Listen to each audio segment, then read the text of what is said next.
Hello viewers, welcome back to mass Tamil view. இன்றைக்கி நாம் பேச போகிறது 2 நாடுகளை பற்றி, ஈரான் அண்ட் இஸ்ரேல். இந்த 2 நாடுமே பார்த்தீங்கன்னா மிடில் ஈஸ்டில் இருக்கக்கூடிய கண்ட்ரிஸ். சிலருக்கு இந்த 2 நாடுமே கண்ட்ரவர்ஷியலாக இருந்தாலுமே உண்மையை சொல்லணும்னா இங்கே இருக்கிற historical places, nature, beauty and architecture இது எல்லாமே வேர்ல்ட் லெவலில் இருக்கும். ஸோ இன்றைக்கி நம்ம இந்த வீடியோவில் பார்க்க போகிறது ஈரான் அண்ட் இஸ்ரேல் இருக்கக்கூடிய 5 அழகான இடங்களை பற்றி. நம்ம ட்ராவலோட முதல் ஸ்டாப் பார்த்தீங்கன்னா இஸ்ஃபஹான் சிட்டி. இது ஈரானில் இருக்குது. இந்த சிட்டிக்கு இன்னொரு பேரும் இருக்குது, ஹாஃப் ஆஃப் த வேர்ல்டுன்னு சொல்லப்படுது. ஏன்னா இதில் இருக்கிற பியூட்டி, பில்டிங், ஸ்ட்ரீட்ஸ் எல்லாமே அப்படியே உலகத்திலே ஃபேமஸாக இருக்கும்.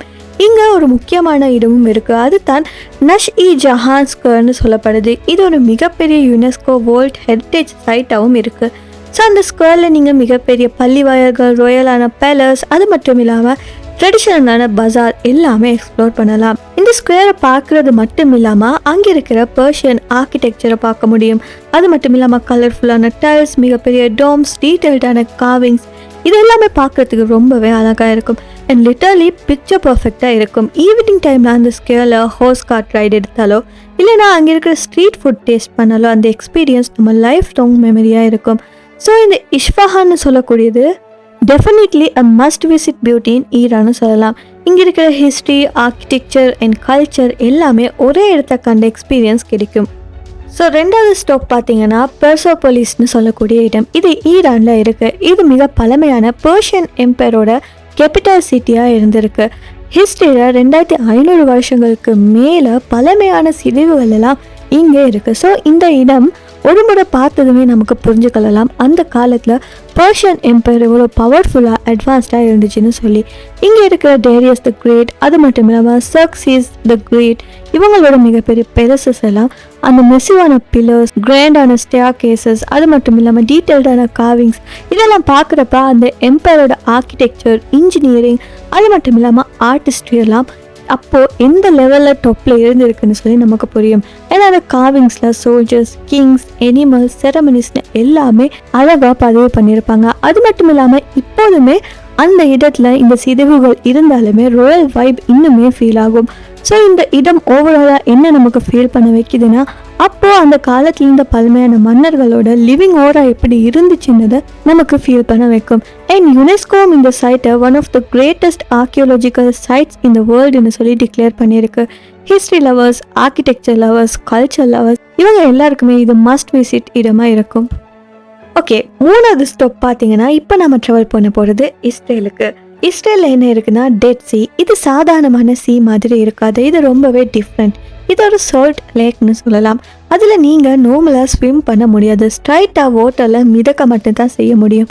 அதுக்கான ரீசன் என்னென்னா டெட் சீயில் உள்ள சால்ட் கான்சன்ட்ரேஷன் பார்த்தீங்கன்னா நார்மலான சி வாட்டரை விட 10 மடங்கு அதிகமாக இருக்குது. ஸோ அதனால இங்கே இருக்கிற நீரோட டென்ஸ் அதிகமாக இருக்கும்.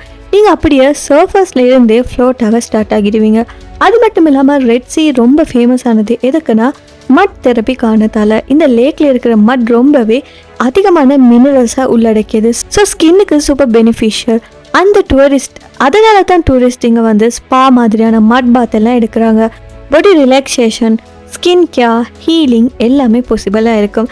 லேண்ட்ஸ்கேப்பும் ரொம்பவே அழகாக இருக்கும். மவுண்டன்ஸ் அண்ட் டெசர்ட் காம்பினேஷனில் இருக்குது. ஃபோட்டோ ஷூட்டுக்கு பர்ஃபெக்டான ஸ்பாட்னும் சொல்லலாம்.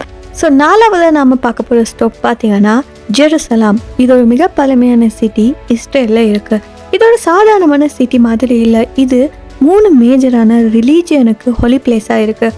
முதலாவது பார்த்தீங்கன்னா யூத மதம், அதுக்கப்புறமா கிறிஸ்தவ மதம், அதுக்கப்புறமா இஸ்லாம் மதம். ஸோ இதில் இருக்கிற ஹிஸ்ட்ரிக்கு மெயின் ரீசன் பார்த்தீங்கன்னா இந்த பழமையான சிட்டியில் இருக்கிற வெஸ்டர்ன் வால், அது மட்டும் இல்லாமல் புனித கல்லறை தேவாலயம், அல் அஸ்கா பள்ளிவாயல் இது எல்லாமே பக்கத்துலேயே இருக்கும். ஸோ நீங்கள் ஒரு இடத்துல இருந்தாலுமே எல்லாத்தையுமே எக்ஸ்ப்ளோர் பண்ண முடியுமா இருக்கும். இந்த பழமையான சிட்டியில் 4 ஹிஸ்டாரிக்கல் குவார்ட்டர்ஸ் இருக்குது. முதலாவது பார்த்தீங்கன்னா ஜெர்விஷ் quarter, Christian quarter, Muslim quarter and Armenian quarter. So இந்த குவார்ட்டர்ஸில் ஒர்க் பண்ணினாலே போதும் ஒவ்வொரு ஸ்ட்ரீட்டும் ஒவ்வொரு வோலும் ஹிஸ்ட்ரியோ, ரிலீஜனோ, கல்ச்சரையோ பேசுகிற மாதிரி இருக்கும். அண்ட் இன்னைக்கு நம்ம பார்க்க போகிற 5வது ஸ்டாப், லாஸ்ட் ஸ்டாப் பார்த்தீங்கன்னா இஸ்ரேலில் இருக்கிற ஹைஃபா சிட்டி. அதில் இருக்கிற பஹாய் கார்டன்ஸ். ஸோ இது ஒரு 19 டெரஸ்ட் கார்டன் சிஸ்டம். கார்மல் மவுண்டனில் இருந்து கீழே மத்திய தரைக்கடல் வரை இது போகுது. அந்த சிமிட்டரி, அந்த க்ரீனரி, அந்த ஃப்ளவர்ஸ் இது எல்லாமே பார்க்குறதுக்கு மைண்ட் ப்ளோவிங்காக இருக்கும். யுனெஸ்கோ வேர்ல்ட் ஹெரிட்டேஜ் சைட்டாகவும் இதை டிக்ளேர் பண்ணியிருக்காங்க. ஃபோட்டோகிராஃபர்ஸுக்கு ஹெவன் மாதிரி இருக்கக்கூடிய ஒரு இடம்னு சொல்லலாம். இங்கே நிற்கிற போதே நமக்கு ஒரு பீஸ்ஃபுல்லான எனர்ஜி கிடைக்கும்.